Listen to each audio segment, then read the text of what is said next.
qu'en réalité, il y a 2 Donald Trump. Il y a un peu un Donald et un Trump. Il y a celui qui est à la tête de la gestion de crise et c'est celui que regardent ses supporters et puis l'ensemble du pays, on va dire en dehors des 2 côtes, hein, qui regarde si les respirateurs sont bien distribués à travers les États, s'il y a des masques pour tout le monde, des tests, qui parle de ce genre de choses, qui est aujourd'hui d'ailleurs en Arizona pour visiter une usine de masques. Et puis, il y a l'autre Donald Trump, celui qui veut repartir très vite sur le monde d'avant, repartir en campagne parce qu'il a un agenda que dans 182 jours, il va avoir 182 jours, il va être face à un scrutin majeur pour lui puisqu'il s'agit de sa réélection.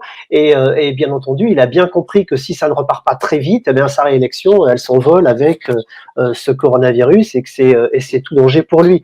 Donc il y a en réalité beaucoup d'agitation. Je crois que la plupart des Américains ne regardent pas Donald Trump et qu'on en parle un petit peu trop dans les médias. Ce qu'ils regardent, c'est les experts autour. Ils regardent les Mathieu et tous ses collègues qui sont partout et qui se défoncent pour sauver des vies. Ils regardent les gens au quotidien qui sont en première ligne et qui permettent que l'économie continue à fonctionner. Ils regardent leur propre survie, ils regardent leur famille et ils ont envie qu'on avance. Ils parlent des confinements aussi.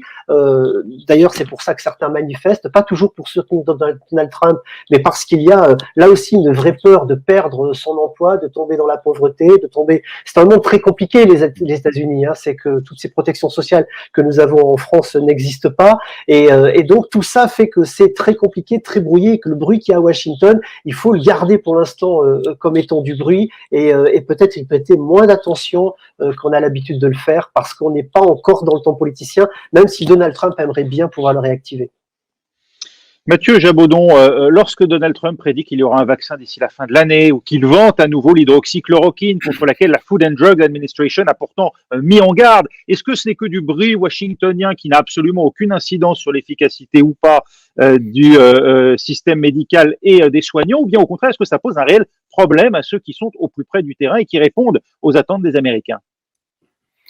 Je pense effectivement que ce sont des moyens de communication qui sont probablement utilisés pour essayer de rassurer le plus grand nombre en faisant espérer la disponibilité déjà d'un traitement pour la chloroquine, ça c'était depuis plusieurs semaines déjà, ou la perspective très proche d'un vaccin. Bien sûr, la chloroquine, on n'a pas de preuves scientifiques que c'est efficace. Ça a été utilisé dans le monde entier, donc en particulier aux États-Unis, pendant les premières semaines, et moi j'ai pu le voir à New York en particulier.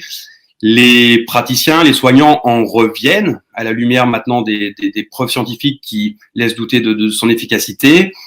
Quant au vaccin, moi j'ai entendu d'autres prévisions qui étaient une durée d'au moins 18 mois pour pouvoir mettre ça au point, pour pouvoir le tester et le rendre disponible au plus grand nombre.